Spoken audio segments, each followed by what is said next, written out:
Painted, Painless Learning.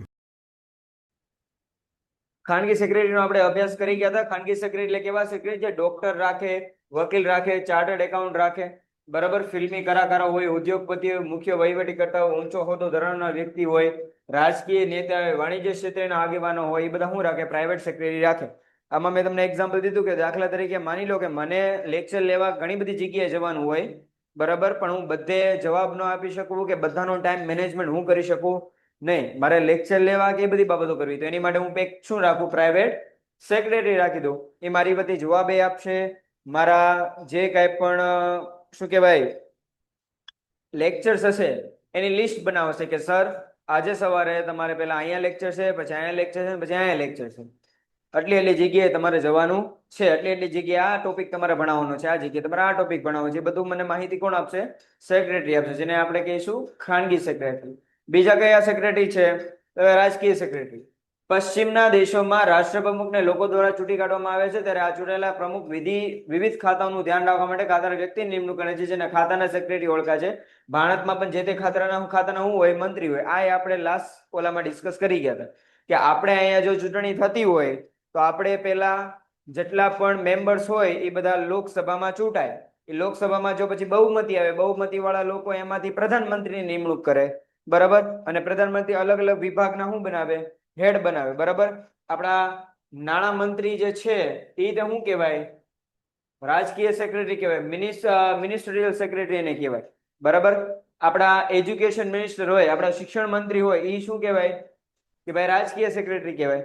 સમજાય કે ન સમજાય? એટલે વિવિધ વિભાગો હોય, ભાઈ પરિવહન વિભાગ છે, આંતરરાષ્ટ્રીય ઉદ્યોગ વિભાગ છે, કે ભાઈ ખરીદ વેચાણ વિભાગ છે, બરાબર, કે ભાઈ ઇમ્પોર્ટ એક્સપોર્ટ આપણે કહી લઈએ, એજ્યુકેશન છે, બરાબર, ડિફેન્સ છે, તો એ બધાના શું નિમી દે? મંત્રી નિમી દે. મંત્રી એટલે મિનિસ્ટરિયલ સેક્રેટરી, એટલે રાજકીય સેક્રેટરી. હવે કંપની સેક્રેટરી કોને કહેવાય? જે આપણે ભણવાનું છે ને આપણી માટે આ મહત્વનું છે. કંપની સેક્રેટરી આપણી માટે કેવું છે બેટા? મહત્વનું છે. બાકી બધું આપણે બહુ ધ્યાનમાં લેવાનું નથી, કારણ કે આપણે એ જ વિશે ભણવાનું છે. ચલો હવે આમાં ધ્યાન આપજો.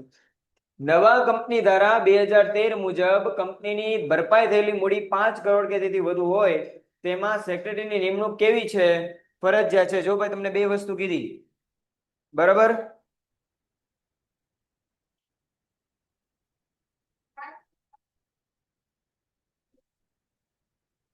આ થઈ ગયું છે. સામાન્ય સેક્રેટરી, વહીવટી સેક્રેટરી, આ નથી ત્યાં.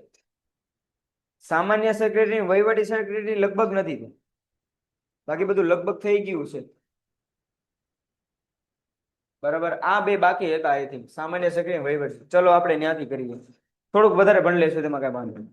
ચલો ભાઈ, સેક્રેટરીના કેટલા ટાઈપ હોય બેટા? બે ટાઈપના સેક્રેટરી હોય. એક કેવા સેક્રેટરી હોય? સામાન્ય સેક્રેટરી. બીજા કેવા હોય? વહીવટી સેક્રેટરી. સામાન્ય સેક્રેટરીના કાર્ય શું? કે કંપની વતી શું કરવાના? પત્ર વ્યવહાર કરવાના. શું કરવાના ભાઈ?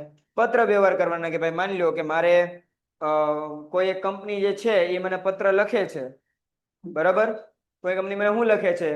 પત્ર લખે છે, તો પત્રનો જવાબ કોણ આપશે? મારી વતી સેક્રેટરી આપશે. સંચાલકોના આદેશ અનુસાર શું બહાર પાડશે? શેર બહાર પાડશે, અને ડિબેન્ચર. શેર એટલે મેં તમને સમજાવી દીધું આની પહેલાના લેક્ચર્સમાં, બરાબર. શેર બહાર પાડવા હોય તો શેર બહાર પાડવાની વિધિમાં સૌથી મોટો ફાળો કોનો હોય છે? સેક્રેટરીનો હોય છે. શેર વહેંચણી, જપ્તી, શેર ફેરબદલી વગેરે અંગેના કાર્ય. શેર વહેંચણી એટલે કે ભાઈ તમારી શેરની અરજી આવી, તમારા શેરના પૈસા આવી ગયા, હવે મારે તમને શું કરવાના? શેર આપી દેવાના, શેર વેચી દેવાના છે. તમે 10 શેર માટે અરજી કરી તો તમને 10 શેર દઈ દેવાના, 5 માટે કર્યું તો 5 માટે. તો એ વહેંચણીનું કાર્ય સેક્રેટરી કરશે. જપ્તી, તમે હપ્તો ભર્યો નથી, શેર જ્યારે તમને આપવામાં આવે ત્યારે હપ્તા સ્વરૂપે તમારે પૈસા દેવાના હોય, બરાબર, પણ તમે એ હપ્તો પે કરતા નથી તો તમારા શેર શું થઈ જાય? જપ્ત થઈ જાય. શેર ફેરબદલી, તમે પોતાના નામથી બીજાના નામ પર શેર જે છે ટ્રાન્સફર કરવા માંગો છો, બરાબર. માની લો કે મારા નામ પર શેર હોય એ મારા મમ્મીના નામ પર કે મારા પપ્પાના નામ પર ટ્રાન્સફર કરું તો એને શું કહેવાય? શેર ફેરબદલી કહેવાય. વગેરે કાર્ય કોણ કરે છે? તો સેક્રેટરી કરે છે. સભ્યોને સભા અંગે નોટિસ આપી, એજન્ડા તૈયાર કરવો અને મિનિટ્સ રાખવી, મિનિટ્સ તૈયાર કરવી. જો અહીંયા ધ્યાન આપજો. સભ્યો એટલે કોણ? સંચાલક મંડળ. સંચાલક મંડળના સભ્યો હોય કે ન હોય? બરાબર. સંચાલક મંડળના સભ્યો હોય એને શું દેવાની? નોટિસ આપવાની. અને શેર હોલ્ડરોની નોટિસ, કારણ કે શેર હોલ્ડરો કંપનીના આમ તો જોવું તો માલિક જ છે, રાઈટ? તો શેર હોલ્ડરને શું આપવાની? નોટિસ આપવાની કે ભાઈ કાલે 3 ઓગસ્ટ 2025 ના રોજ કંપનીની મીટિંગ બોલાવવામાં આવી છે, તો એ મીટિંગમાં તમારે હાજર રહેવાનું છે. તો એવી નોટિસ કોણ આપશે? સેક્રેટરી આપશે. એજન્ડા તૈયાર કરશે. એટલે મીટિંગમાં કઈ બાબત પર ચર્ચા કરવાની છે? મીટિંગ બોલાવવામાં આવી છે, ચલો નો ડાઉટ. તો મીટિંગ પર ચર્ચા કઈ બાબત જોવાની છે, કઈ બાબત વિશે ચર્ચા કરવાની? તો એ એજન્ડા થાય, બરાબર. અને સભા નોંધ તૈયાર કરી. સભા નોંધ એટલે મિનિટ્સ, બરાબર. સભા નોંધ એટલે શું? કે માની લો મેં એવી ચર્ચા કરી કે આલ્ફા એકેડમીમાં શનિવારે બેગ લવાય કે ન લવાય, એની માટે મેં તમારા લોકોની મીટિંગ બોલાવી. હવે હું છું સેક્રેટરી, બરાબર. તો મેં એજન્ડા મૂક્યો. આજનો એજન્ડા શું છે? કે ભાઈ એ બાબત પર ચર્ચા કરવાની છે કે ભાઈ આલ્ફા એકેડમીમાં ધોરણ 11 ના વિદ્યાર્થીઓ માટે બેગ અવેલેબલ, બેગ રાખવું જોઈએ કે ન રાખવું જોઈએ શનિવારે. તો એની પર તમે બધા શું કરો? ચર્ચા કરો. આ ભાઈ કે રાખવું જોઈએ, આ ભાઈ કે ન રાખવું જોઈએ, આ બેન કે રાખવું જોઈએ, પણ એમાંય તે જે છે થોડીક પાબંદી હોવી જોઈએ. આ બેન પોતાના વિચાર રજૂ કરે, આ ભાઈ પોતાના વિચાર રજૂ કરે. તો બધાય પોતપોતાના શું રજૂ કર્યા છે બેટા? વિચારો રજૂ કર્યા છે. તો એ વિચારોને શું કહેવાય? સભા નોંધ. આ બેને એમ કીધું છે કે ભાઈ બેગ લાવવું જોઈએ, આ ભાઈ એમ કીધું છે કે બેગ લાવવું ન જોઈએ. તો એ શું થઈ? એક ટાઈપની સભા નોંધ. આ મીટિંગમાં શું ચર્ચા થઈ એની નોંધ રાખવામાં આવે, એને સભા નોંધ કહેવાય, જેને ઇંગ્લિશમાં શું કહેવાય? મિનિટ્સ. કંપની ધારા મુજબ જરૂરી પત્રકો, દસ્તાવેજો તૈયાર કરવા, સાચવવા, કંપની રજિસ્ટ્રાર સમક્ષ નોંધાવવા, એ બધું કામ કોણ કરે? તો સેક્રેટરી કરે. જો પત્રકો અને દસ્તાવેજો, માની લો કે કઈ કંપનીએ કોઈ અધર કંપની સાથે જે છે જોડાણ કર્યું છે, બરાબર, કે અધર કંપની સાથે મળીને એ કામ કરે છે, તો એના દસ્તાવેજો તૈયાર કરવા, એ દસ્તાવેજોને સાચવવા, કંપની રજિસ્ટ્રાર સમક્ષ નોંધાવવા. એટલે ભાઈ શેર બહાર પાડ્યા હોય તો બરાબર, તો શેર બહાર પાડવા માટે કંપની રજિસ્ટ્રાર સમક્ષ તમારે બધું નોંધાવવું પડે કે હવે અમારી કંપની શું બહાર પાડશે? શેર બહાર પાડશે, બરાબર. તો એ બધું નોંધાવવા અંગેનું બધું કામ કોણ કરશે? સેક્રેટરી કરશે. ડિવિડન્ડની શું કરવાની? ટાઈમ ટુ ટાઈમ વહેંચણી. ડિવિડન્ડ વહેંચણી કરવાનું કામ એ સામાન્ય સેક્રેટરીનું છે. વહીવટી સેક્રેટરી, જો સામાન્ય સેક્રેટરીના તો આટલા કામ હતા, હવે કયા સેક્રેટરી છે? તો ભાઈ વહીવટી સેક્રેટરી. વહીવટી સેક્રેટરીમાં શું કીધું? કે કર્મચારીઓની પસંદગી કરવાની અને એની શું કરવાની? નિમણૂક. માની લો હું સેક્રેટરી છું અને મારે વેચાણ વિભાગ માટે કોઈ એક વ્યક્તિ જોઈએ છીએ, વેચાણ વિભાગ સંભાળી શકે એવો વ્યક્તિ જોઈએ છે. તો વેચાણ વિભાગ માટે જે વ્યક્તિની મારે નિમણૂક કરવાની છે એની હું કરીશ પસંદગી કરી અને એની નિમણૂક. એટલે એને કામ પર ક્યારથી આવવાનું છે, ક્યારથી એને કામ પર રાખવો કે ન રાખવો, એ બધી જવાબદારી, એ બધી બાબતની ચર્ચા કોણ કરશે? હું, મીન્સ કે સેક્રેટરી. એટલે સેક્રેટરી કયા સેક્રેટરી? વહીવટી સેક્રેટરી. કંપની બધી વાટાઘાટો કરવી અને કરાર. વાટાઘાટો મીન્સ કે ચર્ચા કરવી, બરાબર. કોઈ એક કંપની એવી છે જેને આપણી સાથે મળીને કામ કરવું છે, તો એ મળીને કામ કરવા માટેના જરૂરી નીતિ નિયમો, શરતો શું હશે? તો એ વાટાઘાટો મીન્સ કે ચર્ચા કંપની બધી કોણ કરશે? સેક્રેટરી કરશે. બીજું શું કરશે? કરારો. ચલો ફાઇનલ થઈ ગયું કે આ બંને કંપની જે છે મર્જ થઈને એક સાથે મળીને કામ કરશે, તો એને અમુક અમુક શું હોય? કરારો હોય, બરાબર. એ કરાર કરવાનું કામ એ તે સેક્રેટરી કરશે. હિસાબો પર દેખરેખ રાખવી કે ભાઈ જે કાંઈ પણ હિસાબો તૈયાર થાય છે એ પ્રોપર રીતે તૈયાર. અકાઉન્ટમાં ભણો છો ને તમે કે હિસાબોની નોંધ રાખવામાં આવે છે કે નથી આવતી? તો હિસાબો પ્રોપર રીતે લખાય છે કે નથી લખાતા? હિસાબોમાં કઈ ગોટાળો નથી થતો ને? કે કોઈ એમાંથી પૈસા લેતું નથી ને? એ હિસાબો પર દેખરેખ રાખવાનું કામ એ કરે છે. સંચાલક મંડળને કંપનીની નીતિ અને કાર્યક્રમો ઘડવા માટે ઉપયોગી સલાહ, સૂચનો અને શું આપે છે? માર્ગદર્શન આપે છે. સંચાલક મંડળ એમ કે ભાઈ આપણે કંપનીના હજુ વધારે શેર બહાર પાડવા છે, બરાબર. પણ જો બજારની પરિસ્થિતિ એવી ખરાબ હોય તો અત્યારે શેર બહાર પાડવા યોગ્ય કહેવાય નહીં. તો એમાં સલાહ અને માર્ગદર્શન કોણ આપી શકે? સેક્રેટરી આપી શકે. નિર્ણય તો અંતે આ લોકોનો જ હોય, સંચાલક મંડળનો, પણ આ શું આપીએ કે સલાહ આપીએ અને માર્ગદર્શન આપીએ. કે કોઈ કેવું કે આપણે જે કાંઈ પણ પ્રોડક્ટનું વેચાણ કરીએ છીએ, દાખલા તરીકે આપણે ટૂથપેસ્ટ બનાવીએ છીએ, આપણી કંપની શું બનાવે છે? ટૂથપેસ્ટ બનાવે છે. તો ટૂથપેસ્ટના 10 રૂપિયા વાળા પેકેટ આવે છે, ખ્યાલ હોય તો એ 10 રૂપિયા વાળા પેકેટ બંધ કરી રાખવા કે શરૂ રાખવા, એ અંગે નિર્ણય લેવો હોય, બરાબર. તો એમાં પોતાની સલાહ આપે કે ભાઈ બંધ શું લેવા ન કરવા જોઈએ, તો કરવા જોઈએ, તો એના કારણ શું, એની અંગે માર્ગદર્શન આપે. સમજાય કે ન સમજાય? પછી શું કીધું? કંપનીના વિવિધ ખાતાઓ પર નજર. ખાતા એટલે ડિપાર્ટમેન્ટ. શું થયા એના? ડિપાર્ટમેન્ટ. ડિપાર્ટમેન્ટ એટલે અલગ અલગ વિભાગ હોય ને, ખરીદ વિભાગ, વેચાણ વિભાગ, ઉત્પાદન વિભાગ, બરાબર. એ બધા વિભાગ પર દેખરેખ રાખવાનું કામ એ કોનું છે? સેક્રેટરીનું. પણ કયા સેક્રેટરીનું? વહીવટી સેક્રેટરી. 2 માર્કમાં પૂછાય કે વહીવટી સેક્રેટરીના કાર્ય જણાવો અથવા તો સામાન્ય સેક્રેટરીના કાર્ય જણાવો. સમજાય કે ન સમજાય? આ તમને પૂછી શકે એટલે ધ્યાન રાખવાનું. ચલો હવે કયા કાર્યાલયના છે? રાજદૂત કાર્યાલયનો સેક્રેટરી. અત્યારે દરેક દેશ અન્ય દેશમાં પોતાના રાજદૂત એટલે એલચીઓની નિમણૂક કરે છે, જેનું મુખ્ય કામ પોતાના હિતોનું રક્ષણ કરવું, પોતાના દેશોના હિતોનું રક્ષણ કરવું અને પોતાના દેશનું દૃષ્ટિભેદ સમજાવવાનું હોય છે. આવા સેક્રેટરીને રાજદૂત કાર્યાલય તરીકે ઓળખવામાં આવે છે. જો આ ધ્યાન આપો. દિલ્હી છે ને, દિલ્હી, એમાં બધી ડિપાર્ટમેન્ટ આવેલા હોય, બરાબર. એને ડિપાર્ટમેન્ટ તો ન કહેવાય, એને ઓફિસ કહેવાય. અમેરિકાનું તે ડિપાર્ટમેન્ટ એક અહીંયા હોય, અમેરિકાની એક ઓફિસ અહીંયા હોય, જાપાનની ઓફિસ અહીંયા હોય, શ્રીલંકાની એક ઓફિસ અહીંયા હોય, પાકિસ્તાનની અહીંયા છે, ચાઇનાની અહીંયા છે, બરાબર. સમજાય કે ન સમજાય? હવે એમાં થાય કેવું કે ભાઈ તમારો વિઝા અપ્રૂવ કરવો કે નહીં, બરાબર. અથવા તો માની લો કે હમણાં ઇન્ડિયા અને પાકિસ્તાન વચ્ચે હમણાં કોન્ફ્લિક્ટ ઉભા થયા હતા, વાટાઘાટ ઉભી થઈ હતી, માથાકૂટ ઉભી થઈ ગઈ હતી, બરાબર. તો પોતાના દેશનું શું સમજાવવા માટે? દ્રષ્ટિબિંદુ કે ભાઈ આ જે કઈ પણ આતંકી એટેક થયો છે એ અમારા દ્વારા કરવામાં આવ્યો નથી, પાકિસ્તાને કર્યો નથી. તો પોતાનો દેશ આ બાબતે શું કહેવા માંગે છે? કઈ પ્રોબ્લેમ ક્રિએટ થઈ ગઈ હોય, બરાબર, તો દરેક ડિપાર્ટમેન્ટના શું મૂકી દીધા હોય? રાજદૂત કાર્યાલય સેક્રેટરી નિમી દીધા હોય. તો ઈ સેક્રેટરી જે છે એના બાબતે પોતાના દેશનું દ્રષ્ટિબિંદુ સમજાવવાનું કામ કરે છે, બરાબર છે ને. રાજદૂત કાર્યાલયના સેક્રેટરી તરીકે ઓળખાય છે. જો એને કહેવાય એમ્બેસી. પાકિસ્તાનની એમ્બેસી, ચાઇના એમ્બેસી, જાપાનની એમ્બેસી, અમેરિકાની એમ્બેસી, બરાબર. એ એમ્બેસી એટલે ઓફિસ હોય. ઓફિસમાં એક અધિકારી હોય. એ અધિકારી અમેરિકાનો હોઈ શકે, બરાબર. અમેરિકાનો અધિકારીને આપણે ઓફિસે બેઠે એટલે માની લો કે અમેરિકાએ અત્યારે ટેરિફ નાખ્યો છે, ખ્યાલ હોય.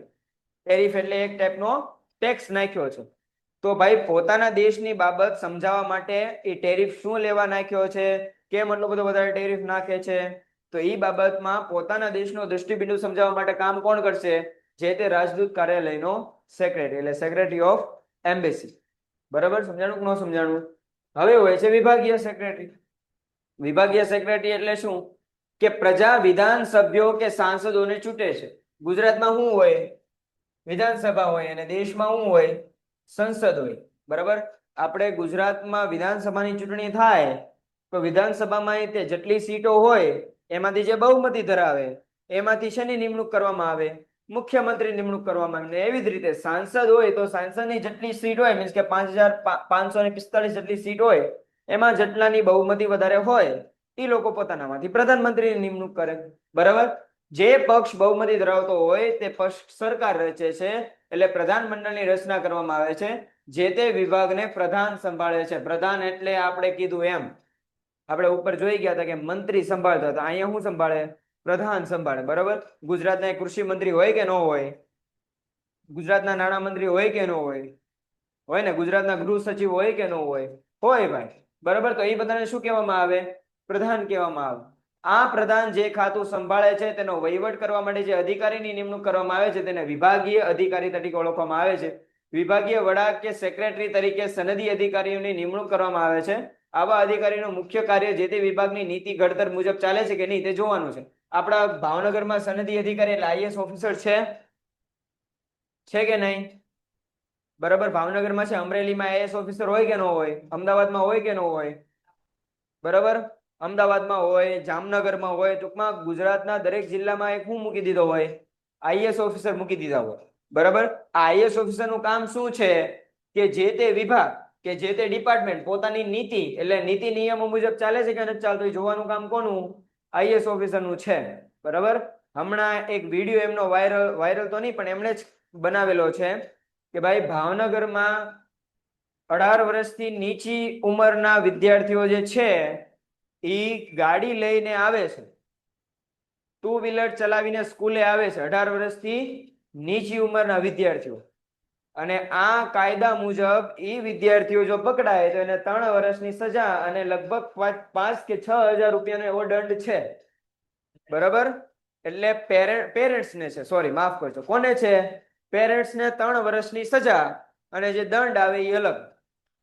બરાબર, એટલે એણે એમને મેસેજ કન્વે કર્યો બધા વાલીઓને. તમારી સ્કૂલમાં એક નોટિસ આવી ગઈ હશે આઈ થિંક. હા બરાબર, બધી સ્કૂલમાં એક નોટિસ આવી ગઈ છે કે ભાઈ જે વિદ્યાર્થીઓ 2 વ્હીલર લઈને આવે છે, બરાબર, જે 18 વર્ષ કરતા કેવા છે, નાના છે, એ લોકો જો ગાડી લઈને આવશે તો એમના વાલીઓને 3 વર્ષની સજા અને જે કાંઈ પણ દંડ થાય દંડ પે કરવો પડશે. તો આ તો નિયમ છે ને ભાઈ, કે ભાઈ નાના બાળકો ગાડી ચલાવી શકે નહીં. બરાબર, એ તો નિયમ છે. તો એ નિયમ બરોબર ચાલે છે કે નથી ચાલતું એ જોવાનું કામ કોનું? સનદી અધિકારી એટલે આઈએએસ ઓફિસરનું. તેમણે જે તે વિભાગનું કાર્ય નિષ્ઠાપૂર્વક પ્રમાણિકપણે ને કાયદાકીય રીતે સંચાલન કરવાનું હોય છે. આપણો કાયદો એમ કહે છે કે ભાઈ 18 વર્ષથી નાની ઉંમરના બાળકો વાહન ચલાવી શકે નહીં. બરાબર, તો એ કાયદો છે, તો કાયદા મુજબ હાલવું પડે આઈએએસ ઓફિસર. બરાબર, એમ. દાખલા તરીકે શિક્ષણ વિભાગના સેક્રેટરી હોય, ગૃહ વિભાગના સેક્રેટરી હોય, બરાબર, શિક્ષણ વિભાગને અલગ અલગ સેક્રેટરી હોય, સમજાય કે ન સમજાય? એ બધા આવી રીતે કામ કરે. હવે મંડળના સેક્રેટરી, હવે આપ જોયા હતા ને બીજા ઘણા બધા સેક્રેટરી હોય, તો એ મંડળના છે. પેલા કયું મંડળ છે? વિદ્યાર્થી મંડળ. શાળા અને કોલેજોમાં લોકશાહીની પ્રણાલીને સમજ આપવા, વિદ્યાર્થીઓના અધિકારોને ક્રિયાવંત કરવા, વિદ્યાર્થીઓના પ્રશ્નને વાચા આપવા વિદ્યાર્થી મંડળની રચના કરવામાં આવે છે. વિદ્યાર્થીઓ ચૂંટણી દ્વારા પોતાનામાંથી આવા સેક્રેટરીને ચૂંટી કાઢે છે, જેને જીએસ તરીકે ઓળખાય છે. જીએસ ની ચૂંટણી તમારી સ્કૂલમાં થતી હોય છે. બરાબર, માની લો કે તમને કઈક પ્રોબ્લેમ આવે છે કે ભાઈ આ સ્કૂલમાં જે અત્યારે વધારેમાં વધારે હોમવર્ક આપવામાં આવે છે, બરાબર, એ પ્રોપર છે નહીં, બરોબર વાત છે નહીં, તો તમારા આ જેનો ફોન હોય ને સાયલેન્ટ કરી નાખજો ને ભાઈ. આ ત્રીજી ચોથી નોટિફિકેશન આવી, જેનો ફોન હોય સાયલેન્ટ કરી નાખજો. શું કરે, શું બનાવી દેવામાં આવે? આપણે કરીએ ને પસંદગી કરીએ ને જીએસ ની વાયજીએસ ની, તો આપણે શું કરીએ? એની પસંદગી કરીએ. અને આપણે ને કઈ પ્રોબ્લેમ થતી હોય તો એ આપણી બધી વાત કોને રજૂ કરશે? પ્રિન્સિપલ ને રજૂ કરે, સર ને રજૂ કરે. સમજાય કે ન સમજાય? તો ભાઈ હવે તમે જો કે લોકશાહી પ્રણાલી, તમારે જીએસ ની પસંદગી કરવી હોય તો તમારે શું આપવા પડે? એને વોટ આપવા પડે ને, વોટિંગ હોય ને એની. વોટ આપો છો તમે અધિકારોને ક્રિયાવંત કરવા. તમારા અધિકાર શું છે એઝ અ વિદ્યાર્થી? તો અધિકાર તમારો એ છે કે તમને સાચું, સચોટ અને શિક્ષણ આપવામાં આવે. એ તમારી શું છે? એક તમારો અધિકાર છે. અહીંયા તમારો અધિકાર શું છે? કે તમને ગુણવત્તાયુક્ત શિક્ષણ આપવામાં આવે. હવે જો ઈ અધિકાર તમારો છે, એ તમારું ક્રિયાવંત કરવા એટલે તમને માહિતગાર કરવા કે ભાઈ તમારા આવા તમારી પાસે શું છે? અધિકારો છે. બરાબર, અને વિદ્યાર્થીઓના પ્રશ્નોને વાંચા આપવા, એક તક આપવા. કે વિદ્યાર્થીઓના પ્રશ્નને મોસ્ટ ઓફ સ્કૂલમાં કોઈ સાંભળતા હોય નહીં, તો વિદ્યાર્થીઓના પ્રશ્ન નહીં સાંભળવામાં આવે. બરાબર, એની માટે જે છે સેક્રેટરીની નિમણૂક થાય છે, જેને આપણે જીએસ કહીએ છીએ. ઘણા બધા ક્લબના તે સેક્રેટરી હોય. બરાબર, એ કયા હોય? રમત ગમતના હોય, અન્ય સાંસ્કૃતિક બાબતના હોય. બરાબર, સ્પોર્ટ્સ ક્લબ ઓફ ગુજરાત છે, બીસીસીઆઈ છે, વગેરે ક્લબના બંધારણ મુજબ સેક્રેટરીને ચૂંટી કાઢવામાં આવે છે અને નિમવામાં આવે છે. આ સેક્રેટરીનું મુખ્ય કાર્ય જે તે ક્લબની વર્તમાન જરૂરિયાત અનુસાર પ્રવર્તમાન નિયમો મુજબ તેનું સંચાલન અને વિકાસ કરવાનું છે. બીસીસીઆઈ નામ સાંભળ્યું છે? બરાબર, આપણી ક્રિકેટ બોર્ડ જે છે, આપણી ક્રિકેટ ટીમ છે, ઇન્ડિયાની ક્રિકેટ ટીમ, બરાબર, એનું બધું મેનેજમેન્ટ ક્યાંથી થાય છે? તો બીસીસીઆઈ થી થાય છે. હા, શું છે? જય શાહ જે છે, બરાબર, એટલે એ બીસીસીઆઈ માં આવે. બરાબર, એ બીસીસીઆઈ નું કાર્ય શું? કે વર્તમાન જરૂરિયાતો, એટલે અત્યારની જરૂરિયાત શું છે મારી, એ મુજબ શું કરવાના? એના નિયમો મુજબ, વર્તમાનની જરૂરિયાત અને એના નિયમો મુજબ બધા કાર્ય થાય છે કે નહીં જોવાનું કામ કોનું? તો ભાઈ ક્લબના સેક્રેટરીનું. શૈક્ષણિક સંસ્થાના સેક્રેટરી એટલે દિલ્હી છે, કોટા, અમદાવાદ જેવા મોટા શહેરોમાં શૈક્ષણિક સંસ્થાઓનું વિશાળ સંકુલ ઊભું કરવામાં આવે છે. તેનું સંચાલન કરવા માટે સેક્રેટરીની નિમણૂક કરવામાં આવે છે. સેક્રેટરી આવી સંસ્થાનું મુખ્ય વહીવટ અધિકારી તરીકે ફરજ બજાવે છે. તમારી સ્કૂલ જો છો, માની લો કે સરદાર પટેલ એજ્યુકેશન ટ્રસ્ટ છે, બરાબર, આપણે સરદાર પટેલ સ્કૂલ છે ને, તો એ સ્કૂલોનું સમૂહ છે. સરદાર પટેલ એક ખાલી સ્કૂલ નથી, એમાં ઘણી બધી સ્કૂલો આવેલી છે. ઘણી બધી કોલેજીસ આવેલી છે, બરાબર. તો સરદાર પટેલ એજ્યુકેશન ટ્રસ્ટ છે, બરાબર. તો એ ટ્રસ્ટ ચલાવવા માટે, એ શૈક્ષણિક સંસ્થાઓ ચલાવવા માટે શેની નિમણૂક કરવામાં આવે? સેક્રેટરીની. તો એ જેટલા પણ આ વિભાગો ચાલે છે એમાં પ્રોપર કામ થાય છે કે નથી થતું એ જોવાનું કામ કોનું? એ સેક્રેટરીનું, બરાબર. સરદાર પટેલ એજ્યુકેશન ઇન્સ્ટિટ્યૂટના સેક્રેટરી જે છે ડોક્ટર જેપી મૈયાણી છે, ડોક્ટર જેપી મૈયાણી, બરાબર. ઈ કોણ છે? તો કે ભાઈ ઈ સરદાર પટેલ એજ્યુકેશન ટ્રસ્ટના શું છે? સેક્રેટરી છે. એમાં વહીવટી અધિકારી તરીકે ફરજ બજાવે, એટલે જે કાંઈ પણ વહીવટી કામ કરવાના હોય, બરાબર, એ બધા કાર્યમાં નિર્ણય લેવાની સત્તા કોની પાસે છે? એ સેક્રેટરી પાસે છે. મજૂરોના મંડળ હોય ભાઈ, દેશમાં વિવિધ ક્ષેત્રોમાં કાર્ય કરતી મજૂર કર્મચારીઓ પોતાની માંગણી સત્તા સરકાર સામે રજૂ કરવા માટે શું બનાવે છે? મંડળો બનાવે છે. તમે લોકો માની લો કે વિદ્યાર્થીઓ છો, તમારા પ્રશ્નોનો નિકાલ આવે અને તમારા પ્રશ્નોને કોઈ સાંભળે એની માટે તમે લોકો તમારી એક ટીમ બનાવો છો, જેને તમે મંડળ નામ આપ્યું. હવે એમાંથી તમે કોઈ એક વ્યક્તિને શું કરી દેશો? નિમણૂક કરી દેશો એઝ અ સેક્રેટરી, બરાબર. જે તમારી વતી વાત જે છે મને કહી શકે, અથવા તો મેડમને કહી શકે, અથવા તો અબ્બાસ સરને કહી શકે. સમજાય કે ન સમજાય? બરાબર. તો એની નિમણૂક કરવામાં આવે છે. આવા કર્મચારીઓ જે છે એ મજૂરો હોય અને કર્મચારી, એ મજૂરો અને કર્મચારીઓનું સંગઠન હોય, બરાબર. આપણે શિવાજી સર્કલ થી સેન્ટ ઝેવિયર સ્કૂલ આવે છે, ખ્યાલ હોય તો. શિવાજી સર્કલ થી સેન્ટ ઝેવિયર સ્કૂલ નો સીધે સીધો રસ્તો આવે છે. એ સીધે સીધો રસ્તો પાર કરો ને એટલે એક ચોક આવે છે, ખ્યાલ હોય તો. અને એની સાઈડમાં બિલ્ડિંગ્સ ને એવું બધું બનેલું છે, બહુ જૂની બિલ્ડિંગ છે. એની નીચેની જે બે દુકાનો છે ને, બરાબર, એ આની છે. કોની? કે ભાઈ મજૂર મંડળ. એટલે ત્યાં મજૂર મંડળનું ઓફિસ છે એમ, કે મજૂરોને લગતા જે કાંઈ પણ નિયમો કે નીતિઓ કે સરકાર સમક્ષ કયા કઈ બાબતો રજૂ કરવી એની ત્યાં ઓફિસ આવેલી છે, બરાબર. ભારતમાં ઇનટુક છે, આઈટુક છે, વગેરે મંડળો કાર્યરત છે, બરાબર. ભારતના પૂર્વ રાષ્ટ્રપતિ શ્રી વીવી ગિરોએ 1922માં અખિલ ભારતીય રેલ કર્મચારી સંઘની સ્થાપના કરી. એટલે રેલ કર્મચારી, જો રેલવે વિભાગ હોય તો રેલવે વિભાગને શું હોય? અલગ અલગ બધા કર્મચારીઓ હોય. તો એ કર્મચારીઓની શું બનાવ્યું? લોકોએ સંઘ બનાવ્યો અથવા તો મંડળ બનાવ્યું. કોણે બનાવ્યું? કે શ્રી વીવી ગિરો 1922. એક લાઇનર, વન લાઇનર ક્વેશ્ચનમાં ખાલી જગ્યામાં વિકલ્પોમાં આવે, જો તમારા સરને કે મેડમને પૂછવાનું થાય તો. હવે શું છે છેલ્લું? તમે વેપારી મંડળના સેક્રેટરી. વેપારી મંડળો, ઉત્પાદક મંડળો, સેવા મંડળો પોતાની ધંધા રોજગારીમાં ઉદ્ભવતા પ્રશ્નોની રજૂઆત કરવા માટે, ઉકેલ લાવવા માટે એસોસિએશન કે મંડળની રચના કરે છે. દાખલા તરીકે ભારતમાં ચેમ્બર ઓફ કોમર્સ, ફિક્કી જેવા અન્ય ઘણા મંડળો છે. FSSI, જ્યાં સેક્રેટરીની નિમણૂક કરવામાં આવે છે અને આવા મંડળોનું સંચાલન મંડળના બંધારણ મુજબ કરવામાં આવે છે. જો અહીંયા જો ઘણા બધા વેપારી હોય, શું હોય? બધા વેપારી હોય તો વેપારી પોતાનું એક શું બનાવે? બધા વેપારી પોતાનો ગ્રુપ બનાવે, બરાબર. એને વેપારી મંડળ કહેવાય. ઘણા બધા ઉત્પાદક મંડળ હોય કે જે શું કરતા હોય? મોસ્ટ ઓફ પ્રોડક્શન કરતા હોય. તો એ પ્રોડક્શન માટે તે શું નિમવામાં આવે? એમાંથી તે એનું મંડળ, એની તે મંડળ મીન્સ કે ટૂંકમાં ગ્રુપ. સમજાય કે ન સમજાય? મંડળ એટલે ટૂંકમાં ગ્રુપ, બરાબર. એટલે ધંધામાં જે કાંઈ પણ પ્રશ્ન ઉદ્ભવે છે એની રજૂઆત કરવા માટે આવા ગ્રુપ બનાવવામાં આવે છે. સમજાય કે ન સમજાય? બરાબર. ચાલો, શું કીધું પછી? સહકારી મંડળીના સેક્રેટરી. આર્થિક, સામાજિક અને સાંસ્કૃતિક ઉત્થાન માટે આવી સહકારી મંડળીની રચના કરવામાં આવે. ધારો કે હાઉસિંગ સોસાયટી માટે કોઓપરેટિવ હાઉસિંગ સોસાયટી, શાળા, કોલેજ અને અન્ય સંસ્થાઓમાં સ્ટાફ ક્રેડિટ કોઓપરેટિવ સોસાયટીની રચના કરવામાં આવે છે, જેમાં સેક્રેટરીની નિમણૂક કરવામાં આવે છે. સેક્રેટરી જે તે મંડળના નીતિ નિયમો અનુસાર સંચાલન કરે છે. ઘણી બધી સોસાયટીમાં જોવું તો આવી રીતે હોય કે કોઓપરેટિવ હાઉસિંગ સોસાયટી લખેલું હોય. ઘણી બધી સોસાયટીના નામ વાંચો ને એમાં લખેલું કોઓપરેટિવ હાઉસિંગ સોસાયટી. મીન્સ કે ઈ સોસાયટીનું એક ગ્રુપ છે. બધી સોસાયટીનું શું છે? ઈ ગ્રુપ છે. અને એમાં શેની નિમણૂક કરવામાં આવે? સેક્રેટરી. અને એના ઈ ગ્રુપના જે કાંઈ પણ નીતિ નિયમો એ લોકોએ બનાવ્યા હોય એ મુજબ આ લોકો શું કરે ભાઈ? કામ કરે, બરાબર. બીજું આમાં કઈ ખાસ છે નહીં. આની સાથે આપણું અહીંયા ચેપ્ટર થાય છે પૂરું, બરાબર.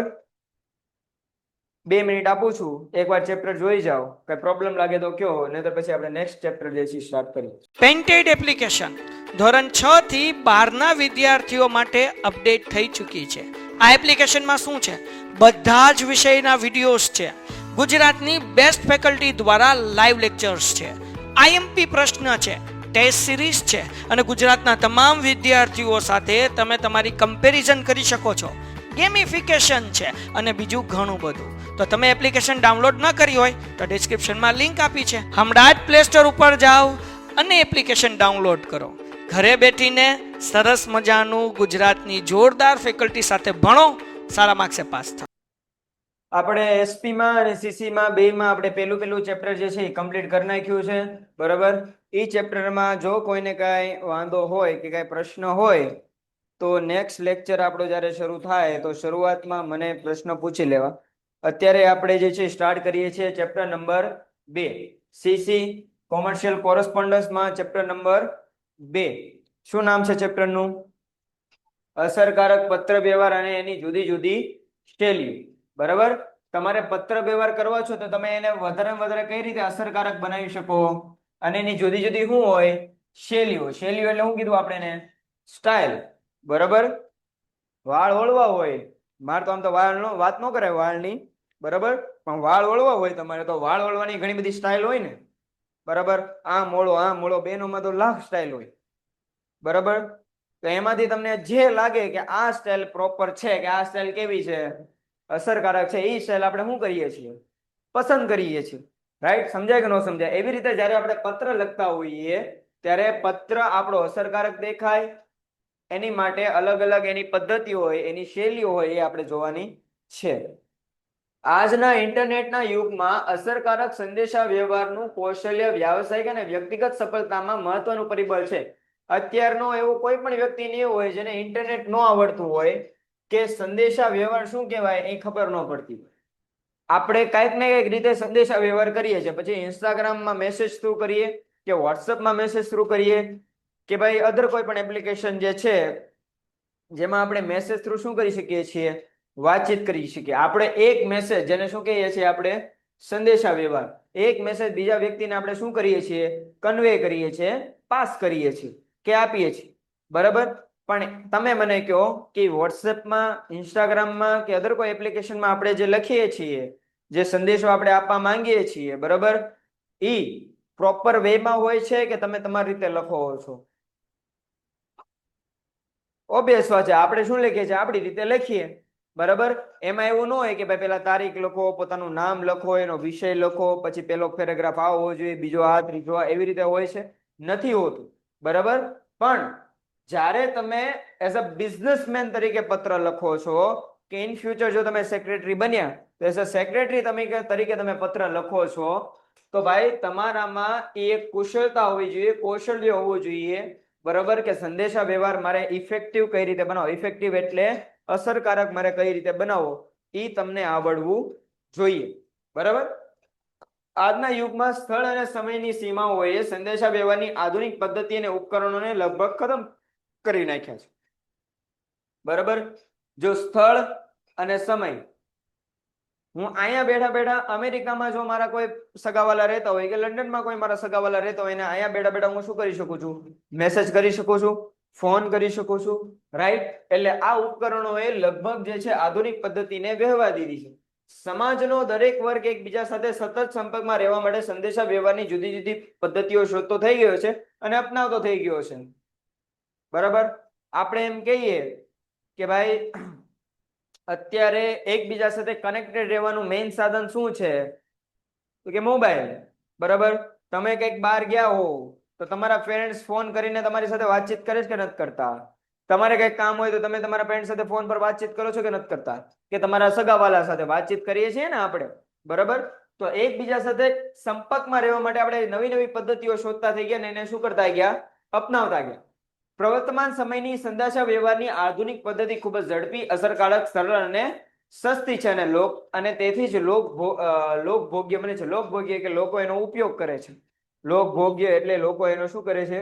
ઉપયોગ કરે છે. અત્યારે તમે કહો કે મારે કોઈને ફોન કરવો હોય તો ઝડપી રીતે ફોન થઈ જાય, ફોનમાં અસરકારક રીતે વાત થાય, મારે કોઈ લાંબી પ્રક્રિયામાંથી પસાર થવું પડ્યું નહીં.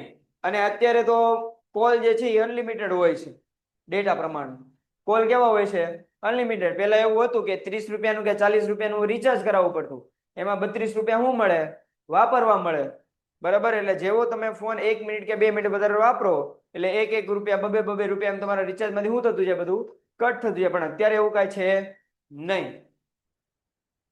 આપણા દેશના લોકોની કેળવણી, સ્વભાવ અને સંજોગોના લક્ષ્યમાં રાખીને સંદેશા વ્યવહારની પદ્ધતિનું મૂલ્યાંકન કરીએ તો ધંધાકીય અને ઓફિશિયલ બાબતો માટે આજે પણ પ્રત્યે વ્યવહારનો માનવી વધુ આધાર રાખે છે. જો ભાઈ હું તમને ગમે એટલું કહું, આપણે એમ કહીએ કે SBI કે ભાઈ ICICI કે ઘણી બધી કંપનીઓ કે આપણે કહીએ કે આપણી ગવર્મેન્ટ જ તે, બરાબર, આપણે હજી લેટર મોકલે છે.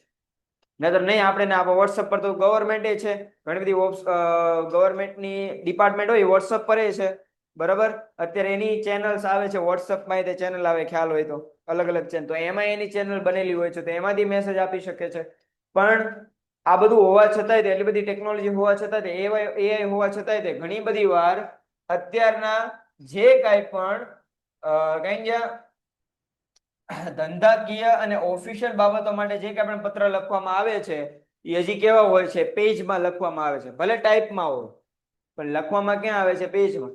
ઈમેલ એ કરી શકે છે ને, ઈમેલ વધારે યુઝ થાય છે, થાય જ છે ઈમેલ, બરાબર. પણ તોય તે ઘણા બધા ડિપાર્ટમેન્ટ છે, ઘણી બધી ધંધાકીય એકમો છે હજી એમ કહે છે કે પત્ર વ્યવહાર એ સારી બાબત કહેવાય, ઈઝી બાબત કહેવાય.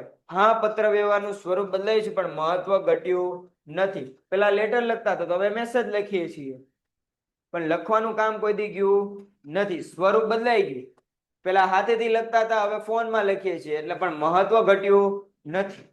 પત્ર વ્યવહાર કે કઈ પણ માહિતી તમારે પહોંચાડવી હોય તો તમારે સંદેશા વ્યવહાર કરવો પડે ને કરવો પડે. એનો ઇતિહાસ જોઈએ કે પેલા સંદેશા વ્યવહાર માટે કોનો ઉપયોગ થતો? કબૂતરનો ઉપયોગ થતો, બરાબર. પેલાના રાજા મહારાજાઓ જે છે, બરાબર, એ પોતાના ગુપ્તચરો એટલે પોતાના સિક્રેટ એજન્ટ હોય ને, એ સિક્રેટ એજન્ટ સાથે વાત કરવા માટે એનો ઉપયોગ કરતા, કબૂતરનો ઉપયોગ કરતા, બાજનો ઉપયોગ કરતા, બરાબર. રાજાઓ અત્યંત ગોપનીય માહિતીને એક સ્થળેથી બીજા સ્થળે મોકલવા માટે દૂતનો ઉપયોગ કરતા હતા. દૂત એટલે કોઈ એક વ્યક્તિ. દૂત એટલે કોણ? એક વ્યક્તિ જે રાજાની બાબત કે રાજાની કોઈ ગુપ્તનીય વાત જે છે એક રાજ્યમાંથી બીજા રાજ્યમાં લઈ જાય, એને શું કહેવાય? દૂત કહેવાય, બરાબર. દાખલા તરીકે માની લો કે અબ્બાસ સરે મને કઈક એવી વાત કીધી કે કરણ સર આ આટલી બાબત જે છે ગોપનીય બાબત છે, બરાબર. આ બાબત તમારે 11મા ધોરણના વિદ્યાર્થીઓના વાલીઓને કહેવાની છે. અબ્બાસ સરે મને બોલાયો તો એના ઘરે. હવે અબ્બાસ સરેના ઘરથી મારે અહીંયા આલ્ફા એકેડમી સુધી આવવું પડશે, બરાબર. તો હું અબ્બાસ સરનો શું તરીકે કામ કરીશ? એક દૂત તરીકે, એટલે મેસેજ કન્વેયર કહેવાય. જે અબ્બાસ સર વતી તમારા વાલીને શું આપે છે? મેસેજ પ્રોવાઈડ કરે છે, બરાબર. માહિતી ઝાડના પાંદડા ઉપર કાપડ અને ત્યારબાદ કાગળના ટુકડા ઉપર લખીને મોકલવામાં આવતી હતી. જો ભાઈ પેલા કાગળે નહોતું, કાપડે નહોતું, તો પેલા બધા માહિતી હેની પર લખાતી? પાંદડા પર. પાંદડાથી ક્યાં આયા? કાપડ પર. ને કાપડ પછી આપણે હેની પર આયા? કાગળ પર આયા, બરાબર. ભારતમાં બ્રિટિશ રાજ વખતે સંદેશા વ્યવહાર અને પત્ર વ્યવહાર ખૂબ જ આયોજનબદ્ધ અને સુગઠિત સ્વરૂપ આપવામાં આવ્યું. તાર અને ટપાલ વિભાગની શરૂઆત કરવામાં આવી અને પત્ર વ્યવહારનો વ્યાપ અને ઉપયોગ વધતો ગયો. ટપાલ વિભાગ શરૂ થઈ ગયો બ્રિટિશરો આવ્યા એટલે હવે લેટેસ્ટ એક જગ્યાએથી બીજી જગ્યાએ સરળતાથી શું થવા મળ્યા? પહોંચવા મળ્યા. ત્યારબાદ ભારત સરકારે સંદેશા વ્યવહારના તાર અને ટેલિફોન જેવા સમયના આધુનિક ઉપકરણોની પ્રજાને શું આપી? ભેટ આપી. અને પત્ર વ્યવહારને બહુ જ મહત્વ આપ્યું, બરાબર. ટેલિફોન સુવિધા આપી. પેલાના ઘરે ટેલિફોન હતા, બધાના ઘરે ખ્યાલ હોય તો. લેન્ડલાઈન આપણે જેને કહીએ એ લેન્ડલાઈન હતા, પણ અત્યારે લેન્ડલાઈન અમુકના ઘરે જોવા મળે, બહુ બધાના ઘરે જોવા આવતી નથી, બરાબર. એ લેન્ડલાઈન હતા, એ બધી સુવિધા આપી. પણ પત્ર વ્યવહારને સાથે સાથે મહત્વ આપ્યું. પોસ્ટકાર્ડ છે, આંતરદેશી એટલે દેશની અંદર જે પત્ર વ્યવહાર થાય, બરાબર. પરબીડિયું વગેરે જેવા પત્ર વ્યવહાર ખૂબ જ સરળ અને કિફાયતી માધ્યમો લોકોમાં બહુ જ લોકપ્રિય થયા છે. અત્યારે આપણે કોઈ એક જગ્યાએથી બીજી જગ્યાએ કઈ વસ્તુ મોકલાવી હોય, બરાબર, એક જગ્યાએથી બીજી જગ્યાએ આપણે શું મોકલાવી હોય? વસ્તુ મોકલાવી હોય તોય તે આપણે સરળતાથી શું કરીએ છીએ કે ભાઈ આંગળીયું કરી આવો, બરાબર. કે શું કહીએ આપણે એને? કુરિયરમાં નાખી દઈએ, થઈ છે કે નથી કહેતા, બરાબર. એ બધું થાય છે. પત્ર વ્યવહાર વધુ ઝડપી બનાવવા માટે આપણે પોસ્ટ વિભાગ દ્વારા સ્પીડ પોસ્ટ જેવી આધુનિક સેવાનો પ્રારંભ થયો છે. એટલે ભાઈ તમને એવું હોય કે આ જે માલ સામાન કે આ જે લેટર જે છે જલ્દીથી જલ્દી સામેવાળા વ્યક્તિને શું થવું જોઈએ, પહોંચી જવું પડે, તો તમારે શું ઉપયોગ કરી શકો, સ્પીડ પોસ્ટનો. તમારે એમાં થોડાક ચાર્જીસ કેવા ચૂકવવા પડે, નોર્મલ કરતા વધારે ચૂકવવા પડે, પણ તમારી પોસ્ટ કેવી જાય, ઝડપી રીતે સામેવાળાને પહોંચે. ધંધાકીય, શૈક્ષણિક અને સામાજિક પત્ર વ્યવહારને કારણે પત્રોની સંખ્યા વધી ગઈ છે, એટલે આંગણિયા અને કુરિયરના રૂપમાં પત્ર વ્યવહારની આપ-લે ખાનગી પદ્ધતિથી શરૂ થઈ ગઈ. હવે એવું છે કે મારે લેટર કે કુરિયર મોકલવું હોય તો ખાલી આ ટપાલ પોસ્ટ ઓફિસે ન્યા જ જાય એવું છે. ઘણી બધી આંગણિયા કંપની બની ગઈ ને, અંજની કુરિયર સર્વિસ છે, મહાબલી કુરિયર સર્વિસ છે, બરાબર, નંદન કુરિયર સર્વિસ. આ બધી કુરિયર સર્વિસ કેવી છે, આ બધી ખાનગી છે. આ ટપાલ વિભાગ કેવું છે, ગવર્મેન્ટલ છે, બરાબર. તો ભાઈ ખાનગી દ્વારા તે આપણે પત્ર વ્યવહાર અને કુરિયરની આપ-લે કરીએ છીએ. ઇન્ટરનેટના આગમન બાદ ઈમેલ જેવી પત્ર વ્યવહારની અત્યંત આધુનિક સુવિધાનો પ્રારંભ થયો છે. જો ભાઈ હું તમને એ લોકોને એમ થાય કે સર પત્ર વ્યવહાર આટલા બધા ઉપયોગમાં આવતા નથી, તો પત્ર વ્યવહાર ભણીને કામ શું? ભાઈ પત્ર વ્યવહાર નો ડાઉટ તમને એવું લાગતું હોય ક્વેશ્ચન, પણ તમે જે પત્રમાં લખતા હતા હવે એ ક્યાં લખવાનું છે તમારે? કેમ ગયું? ક્યાં લખવાનું છે હવે તમારે? બધું ઈમેલમાં લખવાનું. જે કાગળમાં લખતા હતા એ નહીં, ક્યાં લખવાનું છે તમારે? ઈમેલમાં લખવાનું. એટલે પત્ર લખતા તો આવડવું જોઈએ ને તમને. જો અત્યાર લગી આપણે કેવા પત્ર લખ્યા કે ભાઈ તમારા ઘરે જન્મદિવસ છે, તમારા જન્મદિવસની પાર્ટીમાં ઇન્વિટેશન આપતો પત્ર લખો, બરાબર. કે તમે પ્રવાસમાં ગયા હતા અને પ્રવાસમાં તમે શું શું મજા આવી એની જાણ કરતો તમારા મિત્રને કે તમારા સગા સંબંધીને કે તમારા કઝિન ભાઈઓ બહેનોને શું લખો? પત્ર લખો. પણ આપણે હવે કયું સ્ટ્રીમ લીધું ભાઈ? કયા વિભાગમાં આવ્યા? કોમર્સ વિભાગમાં આવ્યા. કોમર્સમાં એવા બધા પત્ર હાલે ને, એવી બધી ભાષાનો પ્રયોગ હવે થાય ને. એ બધા લખતા હતા 10માં 9માં લખતા, હવે એ સારું લાગે, પણ હવે 11th સારું લાગે નહીં. કારણ કે હવે તમે કોને રિપ્રેઝેન્ટ કરો છો? કોઈ એક ધંધાને અથવા તો કંપની વતી તમને પોતાને શું કરો છો? રિપ્રેઝેન્ટ કરો છો. એટલે તમારી ભાષા, તમારી પત્ર લખવાની શૈલી, પદ્ધતિ એ મુજબની હોવી જોઈએ. સમજાય કે ન સમજાય? બરાબર. ચાલો હવે પત્ર વ્યવહારની આપણે શું જોવાની છે? લાક્ષણિકતા. કે પત્ર વ્યવહારની લાક્ષણિકતા શું છે? ભાઈ ખરેખર બધાનો ફોન સાયલેન્ટ છે. આમાંથી આવે છે? મને લાગ્યું. ચલો, પત્ર વ્યવહારની લાક્ષણિકતામાં પહેલી લાક્ષણિકતા શું કે કેવું છે? સરળ અને કિફાયતી. કિફાયતી એટલે કેવું છે ભાઈ? સસ્તું છે, બરાબર. સરળતાથી તમારે જેને મેસેજ લખવો હોય, જેને લેટર લખવો એ લખો અને ઇઝીલી તમે બીજાને શું કરી શકો છો? જેને લખો છો એને આપી શકો છો. પત્ર લખનાર અને મેળવનાર બંને માટે શું છે? ઉપયોગી છે.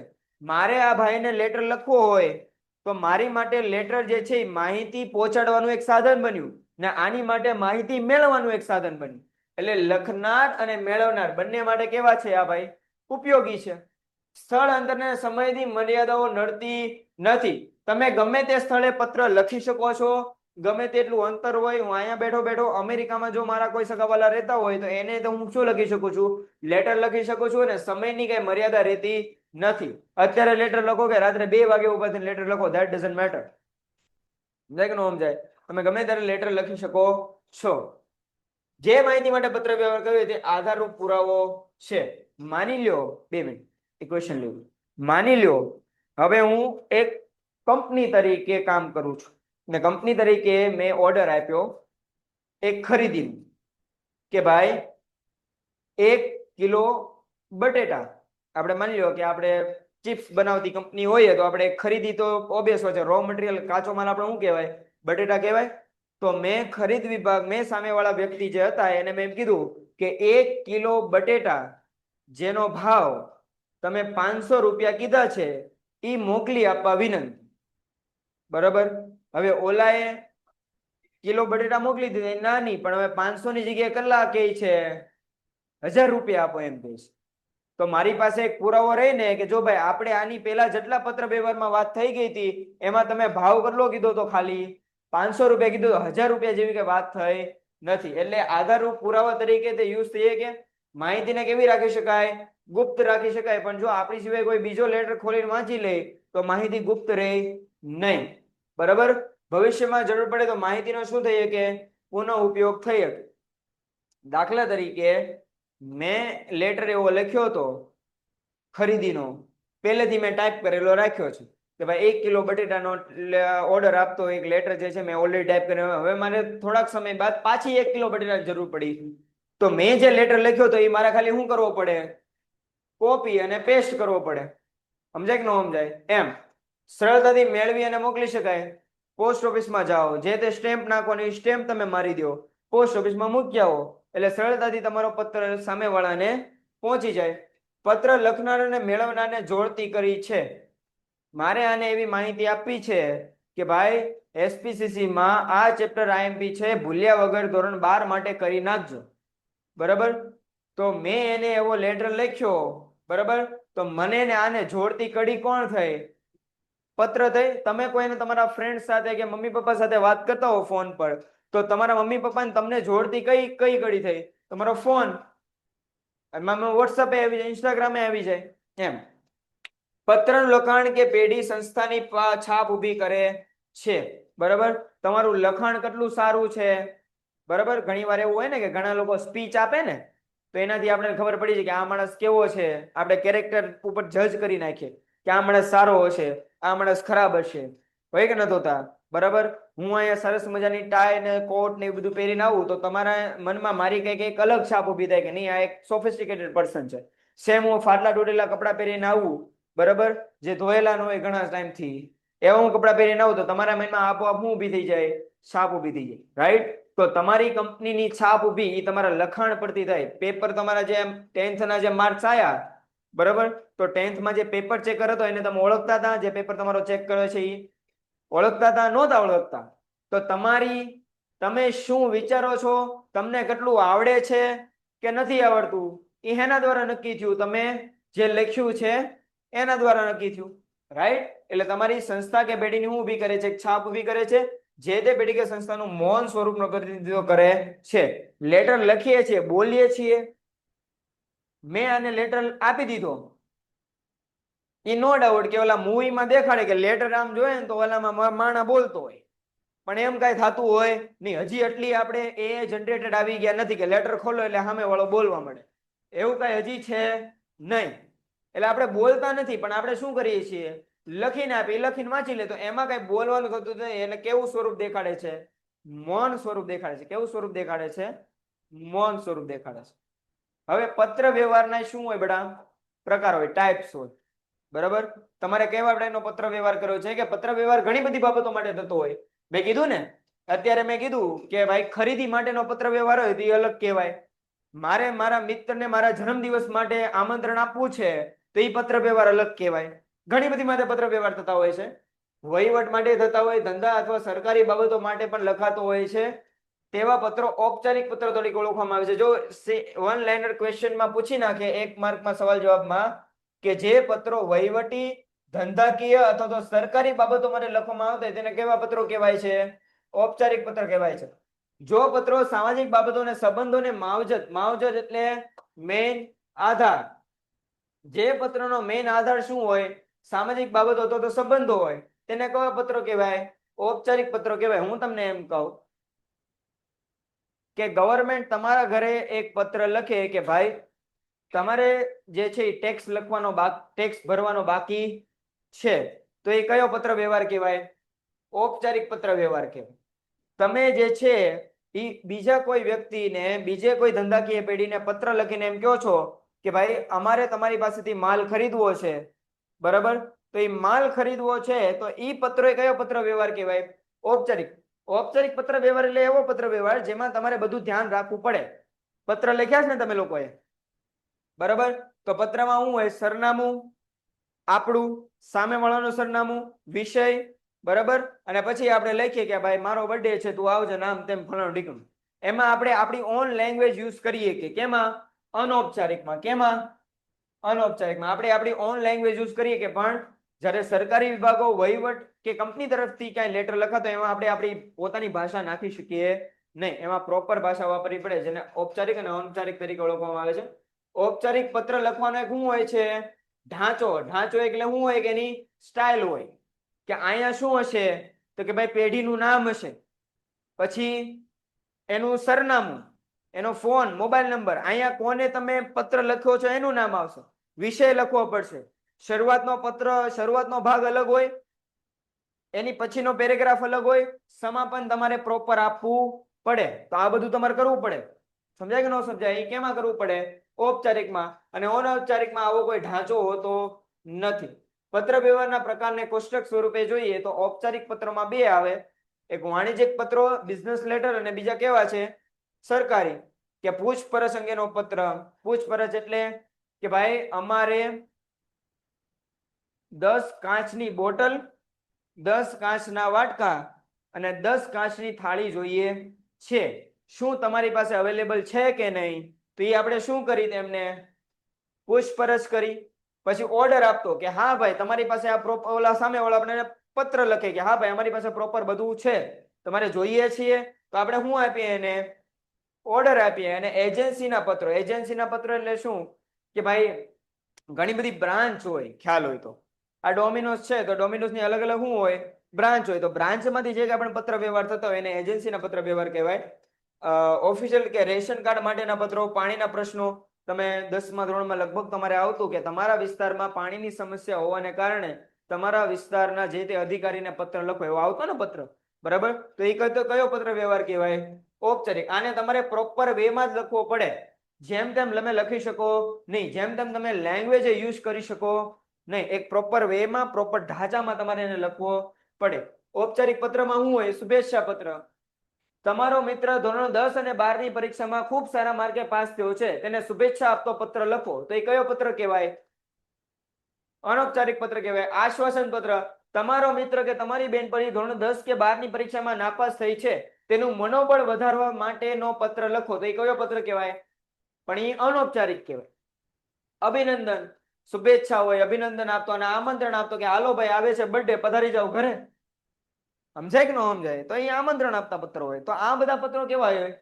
અનૌપચારિક હોય. હવે આપણે જ્યારે આગળ પત્ર જોશું ને એટલે તમને આપોઆપ ખબર પડી જશે કે ઔપચારિક એટલે શું, ફોર્મલ. ફોર્મલ ખબર પડે એટલી? ફોર્મલ એટલે ખબર પડે, બરાબર? જો હું તમને કહું, હું અહીંયા સૂટ બૂટ ટાઈમાં ઇન્શર્ટ કરીને, બરાબર, ઇસ્ત્રી વાળા કપડા કરીને, કોટ બોટ પહેરીને આવું તો હું શું થઈને આવ્યો?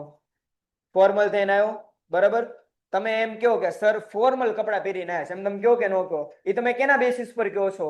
કે પેન્ટ જે છે એ એક જ રંગનું હોય, આ જીન્સ પેન્ટ નો હોય, શર્ટ હોય વ્હાઈટ હોય, એની પર અલગ અલગ કઈ ડિઝાઇન કેવું કઈ ન કરેલું હોય, મેં કોટ પહેરેલું હોય, બેલ્ટ પહેરેલું હોય, તો આ બધું જોઈને તમે એમ કહી શકો કે સર આજે છે એ ફોર્મલ કપડા પહેરીને આવ્યા છે. કહો છો નથી કહેતા, બરાબર? હવે હું જીન્સનું પેન્ટ પહેરીને આવું, બરાબર, શર્ટ જે છે એ અલગ અલગ કે કહેવાય ને, ઘણા બધા આપણે પહેરીએ છીએ ઘરે કે એમ, એ બધા હું શર્ટ પહેરીને આવું, તો આજે હું કેમાં આવ્યો છું?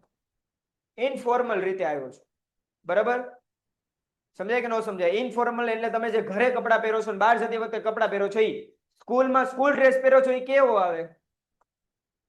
કારણ કે એનો proper tie, shirt, pant, belt, socks, shoes, એ બધું કેવું છે? પ્રોપર છે. એમાં કઈ બાંધછોડ કરી શકાય નહીં. સેમ એવી રીતે પત્ર, જે ઔપચારિક પત્ર એનો એક શું હોય?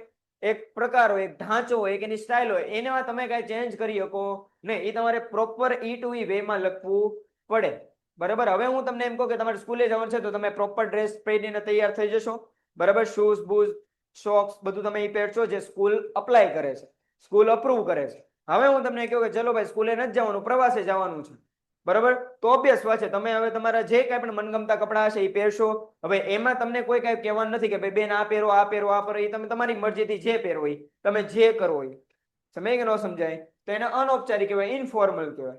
આવી રીતે તમે સમજી શકો છો. બાકીનું કાલ. પેન્ટેડ એપ્લિકેશન ધોરણ 6 થી 12ના વિદ્યાર્થીઓ માટે અપડેટ થઈ ચૂકી છે. આ એપ્લિકેશનમાં શું છે? બધા જ વિષયના વિડીયોઝ છે. ગુજરાતની બેસ્ટ ફેકલ્ટી દ્વારા લાઈવ લેક્ચર્સ છે. આઈએમપી પ્રશ્ન છે, ટેસ્ટ સિરીઝ છે, અને ગુજરાતના તમામ વિદ્યાર્થીઓ સાથે તમે તમારી કમ્પેરિઝન કરી શકો છો. ગેમિફિકેશન છે અને બીજું ઘણું બધું. તો તમે એપ્લિકેશન ડાઉનલોડ ન કરી હોય તો ડિસ્ક્રિપ્શનમાં લિંક આપી છે, હમણાં જ પ્લે સ્ટોર ઉપર જાઓ અને એપ્લિકેશન ડાઉનલોડ કરો. ઘરે બેઠીને સરસ મજાનું ગુજરાતની જોરદાર ફેકલ્ટી સાથે ભણો, સારા માર્ક્સે પાસ.